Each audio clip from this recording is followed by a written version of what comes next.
दोस्तों, आज आपको मैं एक 22 साल के लड़के की कहानी सुनाने जा रही हूँ, जो कि एक सेठ आदमी के यहाँ पर नौकरी करता था। उसके मम्मी पापा इस दुनिया में नहीं है। लड़के की जिंदगी बड़ी परेशानी में चल रही थी। वह सेठ के पास जाता था, रोजाना पैसे कमा करके घर आता और खाना बनाकर खाता, फिर सो जाता। एक दिन उसने देखा कि एक बूढ़ा आदमी अपनी पीठ पर 3 गठरी लेकर एक शहर से दूसरे शहर की ओर जा रहा था। वह आदमी काफी बूढ़े भी थे और काफी देर से वह यूं ही चलकर सफर कर रहे थे, और आखिरकार कुछ दूर और सफर करने के बाद वह चलते चलते थक हार कर एक पेड़ के नीचे बैठ गए। तभी उनकी नजर एक नौजवान लड़के पर पड़ी जो उसी रास्ते से जा रहा था, और वह भी उसी रास्ते में जा रहा था जिस रास्ते में उन बूढ़े आदमी को जाना था। तभी वह लड़का उन बूढ़े आदमी के पास से होकर गुजरा। इस पर वह बूढ़ा आदमी उस लड़के से कहते हैं, सुनो बेटा, क्या तुम मेरी थोड़ी सी सहायता कर सकते हो? यह गठरी बहुत भारी है और मैं बूढ़ा हो चुका हूँ। मैं ज्यादा टाइम तक इस गठरी का बोझ नहीं उठा सकता और मैं बहुत थक भी चुका हूँ। तो क्यों ना तुम मेरी एक गठरी को ले लो और मुझे दूसरे गांव तक पहुंचा दो। इसके बदले में मैं तुम्हें एक सोने का सिक्का दूंगा। लड़का उन बूढ़े आदमी की सारी बातें सुनता है और उन बूढ़े आदमी से कहता है, कोई बात नहीं बाबा, मैं आपकी सहायता करने के लिए तैयार हूँ। कहिए, आपको कहाँ जाना है? ऐसा कहकर लड़के ने उन बूढ़े आदमी की एक गठरी उठाकर और अपने कंधे पर ले ली, और तभी उस लड़के को यह एहसास हुआ कि यह गठरी तो सचमुच बहुत भारी है। वह लड़का और बूढ़ा आदमी दोनों रास्ते में आगे की ओर चल पड़े। कुछ दूर आगे चलने के बाद देखते ही देखते वह एक गांव को पीछे छोड़कर आगे बढ़ने लगे, और अब एक सुनसान रास्ता आगे की ओर जा रहा था। वे दोनों अपने रास्ते में मस्त होकर आगे की ओर बढ़ रहे थे, जैसे मानो वह भीड़ से पूरी तरह से अलग हो गए। तो लड़का उन बूढ़े आदमी से कहता है, बाबा, इस गठरी में आखिर ऐसा क्या रखा है जो यह गठरी इतनी भारी है? इस पर वह बूढ़ा आदमी उस लड़के को जवाब देते हुए कहते हैं, कुछ नहीं बेटा, बस इसमें तांबे और सोने के कुछ सिक्के भरे हुए हैं। इसी कारण यह गठरी में बहुत वजन है। उन बूढ़े आदमी की यह बात सुनकर वह लड़का मन ही मन सोचने लगता है, यह बाबा जरूर कोई बड़े व्यापारी है, तभी तो इतने सारे तांबे और सोने के सिक्के लेकर चल रहे हैं। और फिर तभी उसके मन में एक ख्याल आया कि मुझे क्या करना है। मुझे तो खाली यह गठरी दूसरे गांव तक पहुंचाना है, बस इतना ही। जैसे ही उसके मन में यह ख्याल आया, उसने तांबे और सोने के सिक्कों का वह ख्याल मन से निकाल दिया और अपनी धुन में मस्त होकर वह आगे की ओर चलने लगा। चलते चलते कुछ और समय बीतता गया और वे दोनों एक नदी के किनारे जाके पहुंचे। वह लड़का हट्टा कट्टा था और काफी मस्त और तंदुरुस्त भी था, इसलिए वह बिना सोचे समझे उस नदी में उतर जाता है। किंतु वह बूढ़ा आदमी अब भी किनारे पर ही खड़े थे। इस पर वह लड़का उन बूढ़े आदमी से कहता है, क्या हुआ बाबा? चलिए, आइए, हमें यह नदी पार करनी होगी, तभी तो हम उस गांव तक पहुंच पाएंगे। इस पर वो बूढ़ा आदमी उस लड़के से कहते हैं, मैं जानता हूं बेटा कि हमें यह नदी पार करनी होगी, लेकिन जैसा कि तुम जानते हो, मैं अब बूढ़ा हो चुका हूं और 2-2 गठरी लेकर मैं यह नदी पार नहीं कर सकता। कहीं मेरा पांव फिसल गया तो क्या होगा? क्या तुम मेरी एक और गठरी ले सकते हो? मैं तुम्हें इसके बदले भी 2 सोने के सिक्के दूंगा। इस पर वह लड़का मुस्कुराते हुए उन बूढ़े आदमी से कहता है, बाबा, आप मुझे शर्मिंदा कर रहे हैं। यदि आप मुझे सोने के सिक्के ना भी दे तो भी मैं आपका सहायता अवश्य करूंगा। मैं आपको उस दूसरे गांव तक जरूर पहुंचाऊंगा। इस पर वह बूढ़ा आदमी मुस्कुराते हुए उस लड़के से कहते हैं, बेटा, तुम तो बड़े ही भले इंसान लगते हो। इतना कहकर उन्होंने वह दूसरी गठरी भी उस लड़के को दे दी। उस लड़के ने जब वह दूसरी गठरी अपने कंधे पर रखी तो वह गठरी भी उसे बहुत ज्यादा भारी लगी, लेकिन उसने वहां पर कुछ नहीं कहा। जैसे तैसे उन दोनों ने नदी पार की। नदी पार करने के बाद बातों बातों में ही उस लड़के ने उन बूढ़े आदमी से कहा, बाबा, आखिर इस दूसरी गठरी में क्या है? ये गठरी भी बहुत भारी है। इस पर वह बूढ़ा आदमी उस लड़के को जवाब देते हुए कहते हैं, बेटा, इसमें चांदी के सिक्के हैं, इसी कारण यह गठरी भी बहुत भारी है। उन बूढ़े आदमी की ये सारी बातें सुनकर अब उस लड़के का दिमाग तेजी से काम करने लगा था। वह यह सोच रहा था कि एक गठरी में तांबे के सिक्के हैं और दूसरी में चांदी के ऐसा प्रतीत होता है मानो यह बूढ़े बाबा कहीं दूर से आ रहे हैं और उन्होंने अपनी सारी जायदाद बेचकर यह सारे सिक्के इकट्ठे किए हैं। तभी तो वह इतना कीमती खजाना लेकर चल रहे हैं। लेकिन वह लड़का उन बूढ़े आदमी से कुछ नहीं कहता और वे दोनों चुपचाप रास्ते में आगे की ओर बढ़ते चले जाते हैं। कुछ दूर आगे जाने के बाद एक बार फिर एक सुनसान रास्ता आती है। उस सुनसान रास्ते को देखते ही उस लड़के के मन में तरह तरह के विचार उत्पन्न होने लगे। वह यह सोचने लगा, अरे यह तो सुनसान जगह है, अगर मैं यह सिक्के लेकर यहाँ से भाग जाऊं तो ये बूढ़े आदमी कब तक दौड़ पाएंगे? मुझे नहीं लगता कि मुझे कभी पकड़ भी पाएंगे। और यहाँ पर कोई है भी नहीं जो इनकी मदद कर पाए। और वैसे भी ये बहुत सारे सिक्के हैं, मैं इनसे एक अच्छी जिंदगी बिता सकता हूँ और अपना एक नया व्यापार शुरू भी कर सकता हूँ। और वैसे भी यह बूढ़ा आदमी अब इन पैसों का क्या करेगा? इससे अच्छा तो मैं ही इन्हें रख लेता हूँ। वह लड़का ये सब बारे में सोच ही रहा था, तभी अचानक उसे खुद पर आश्चर्य हुआ। अरे मैं ये क्या सोच रहा हूँ? ये बाबा ना जाने कहाँ से आ रहे हैं और क्या कर्म करके इन्होंने इतने सारे पैसे इकट्ठा किए होंगे। मुझे इनका फायदा नहीं उठाना चाहिए, नहीं ही तो मुझे ऐसा करना चाहिए। उसने कुछ देर के लिए तो अपने मन के विचारों को काबू कर लिया, लेकिन कुछ देर बाद उसके मन के विचार उस पर देखते ही देखते हावी होने लगे। वह लड़का 2 गठरी लेकर उन बूढ़े आदमी के पीछे पीछे चल रहा था और कुछ दूर आगे चलने के बाद एक पहाड़ी आई। इस पर वह बाबा उस लड़के से कहते हैं, बेटा यह पहाड़ी मैं नहीं चढ़ पाऊंगा, मैं काफी बूढ़ा हो चुका हूँ और मेरे घुटनों में भी दर्द रहता है। यदि तुम मेरी तीसरी गठरी भी ले लो तो मैं तुम्हें 3 और सोने के सिक्के दूंगा, लेकिन याद रखना इसे कहीं गिराना मत, कहीं ये गठरियां खुल ना जाए।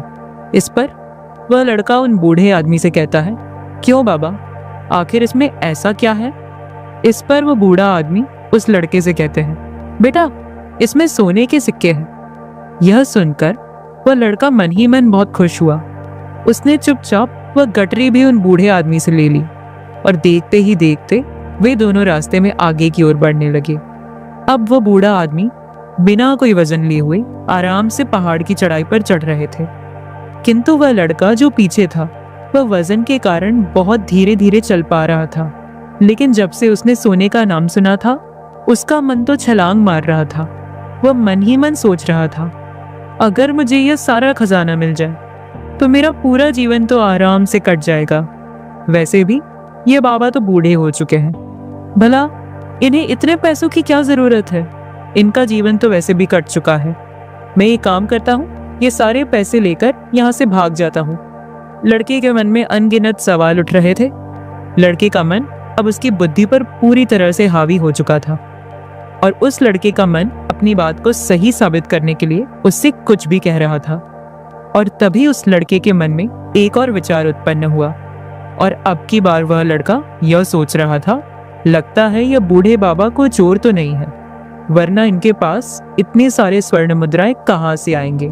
अगर यह कोई व्यापारी होते तो भला यह इस तरह से पैदल यात्रा तो नहीं करते, और अगर इनके पास इतने सारे पैसे थे तो यह कोई ना कोई साधन भी तो अवश्य कर सकते थे। लगता है ये कोई चोर है और चोर से चोरी करने में भला क्या बुराई है? यह सोचता हुआ वह लड़का अब उन बूढ़े आदमी से तेजी से आगे की ओर बढ़ रहा था और देखते देखते वह बूढ़े आदमी से आगे भी निकल चुका था।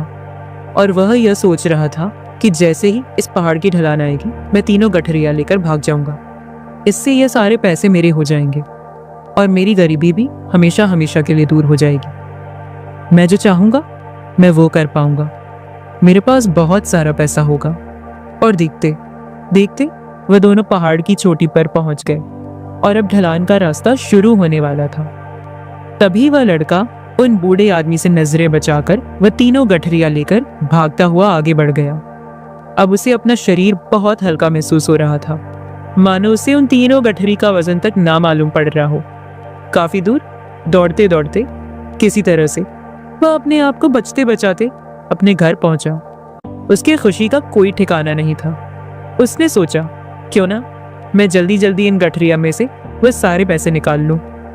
यह सोचकर जब उसने गठरिया खोली तो पहली गठरी में उसे लोहे से जंग भरे हुए सिक्के मिले। यह देखकर उसे यकीन नहीं हुआ। इस पर उसने फटाफट दूसरी गठरी भी खोल डाली। उसमें भी उसे लोहे के जंग लगे हुए सिक्के ही निकले। यह सब देखकर वह लड़का बड़ा हैरान था। आखिर यह सब क्या हो रहा है? उन बूढ़े बाबा ने तो मुझसे और ही कुछ कहा था। अब उसने वह सोने वाली गठरी खोली और उसमें भी लोहे के जंग लगे हुए सिक्के ही निकले। यह देखकर वो लड़का बड़ा गुस्से हुआ। उसने सोचा, उन बूढ़े बाबा ने मुझसे झूठ क्यों कहा? उन्होंने मुझसे ऐसा क्यों कहा कि एक में तांबे के सिक्के हैं, एक में चांदी के और तीसरे में स्वर्ण मुद्राएं हैं। वह यह सब सोच ही रहा था कि तभी उसकी नजर उस थैले में पड़े एक पत्र पर पड़ी। उसने वह पत्र उठाया और उस पत्र में लिखा था, यह पूरा नाटक ईमानदार व्यक्ति की खोज करने के लिए रचा गया है और मैं इस राज्य का राजा हूँ। मेरी कोई संतान नहीं और इसीलिए मैंने यह षड्यंत्र रचा है ताकि मैं अपने राज्य में किसी एक ऐसे ईमानदार व्यक्ति की खोज कर सकूं जो मेरे बाद इस राज्य का राजा बन सके और इस राज्य भार को संभाल सके। और इस राज्य का भार वही संभाल सकता है जो पूरी तरह से ईमानदार हो, जिसके मन में किसी प्रकार का कोई लालच ना हो। इतना पढ़ते ही वह लड़का जोर जोर से चिल्लाने लगा। वह सर पकड़कर बैठ गया। वह यह जानता था कि यदि वह अपने मन के विचारों पर काबू कर लेता तो उसका जीवन संवर सकता था, लेकिन वह अपने मन के विचारों पर काबू नहीं कर पाया। दोस्तों, महात्मा बुद्ध कहते हैं कि मन ही सब कुछ है। आप जो सोचते हैं वही बनते हैं। इसलिए आपका सबसे बड़ा दुश्मन भी आपको उतना नुकसान नहीं पहुंचा सकता जितना कि आपके मन के या अनियंत्रित विचार पहुंचा सकते हैं। सच कहते हैं, अपने भीतर ध्यान से देखो। हमारे भीतर जो विचार चल रहे हैं वही विचार शब्द बनते हैं और शब्द कर्म के रूप में प्रकट होते हैं।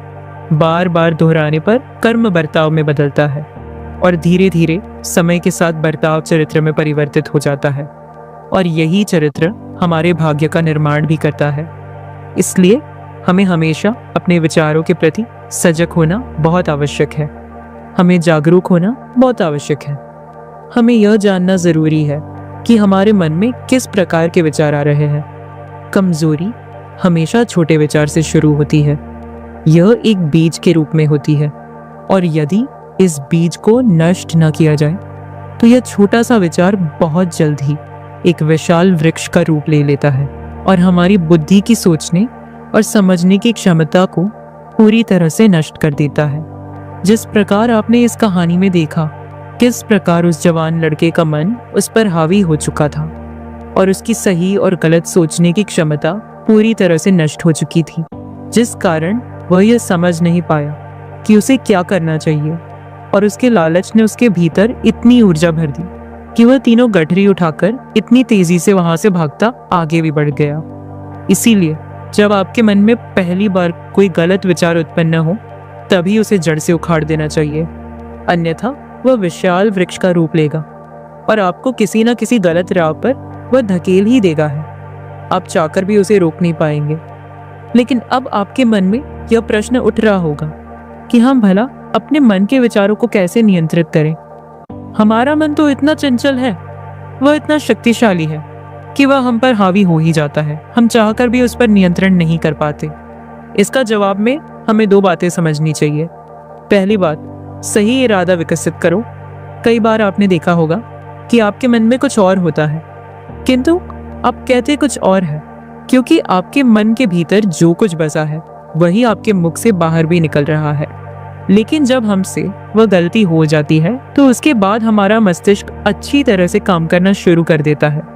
हमारे सोचने और समझने की क्षमता एक बार फिर से जागृत हो जाती है और ऐसी अवस्था में हमें यह एहसास होता है कि हमसे गलती हो गई है और फिर हमारा मन दुखी हो जाता है।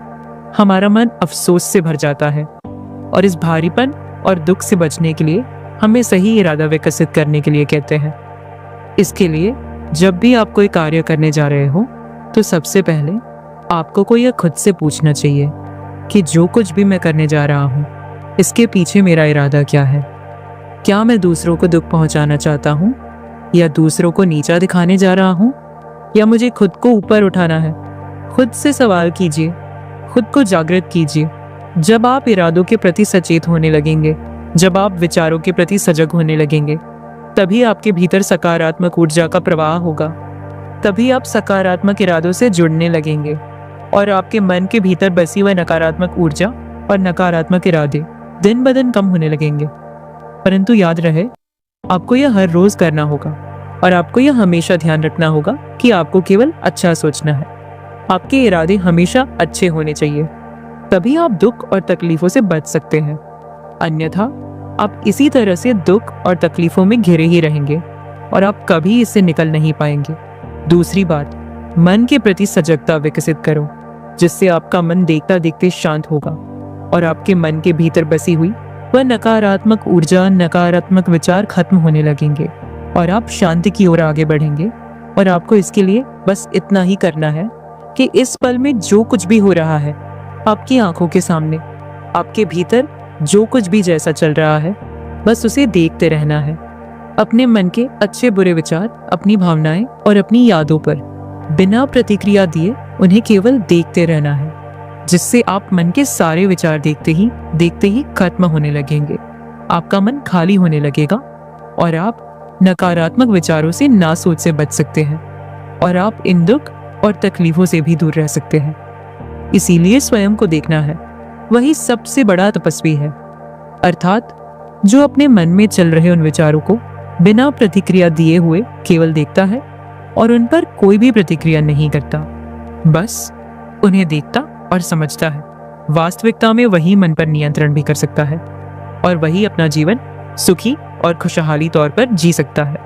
इसलिए यदि आप भी अपने जीवन को सुखी और खुशहाल बनाना चाहते हैं, तो आपको सबसे पहले अपने मन पर नियंत्रण साधना ही होगा, अपने मन को खाली करना ही होगा, अपने मन के विचारों के प्रति आपको सजग होना ही होगा। दोस्तों, उम्मीद है कि आपने आज की इस कहानी से जरूर कुछ ना कुछ सीखा होगा। तो इस वीडियो को लाइक और अपने दोस्त के साथ शेयर भी जरूर कीजिएगा और हमें ऐसे ही सपोर्ट करने के लिए चैनल को सब्सक्राइब कर दीजिएगा। तब तक के लिए अपना ख्याल रखिए और मिलते हैं जल्दी ही एक और नई कहानी के साथ अगली वीडियो में।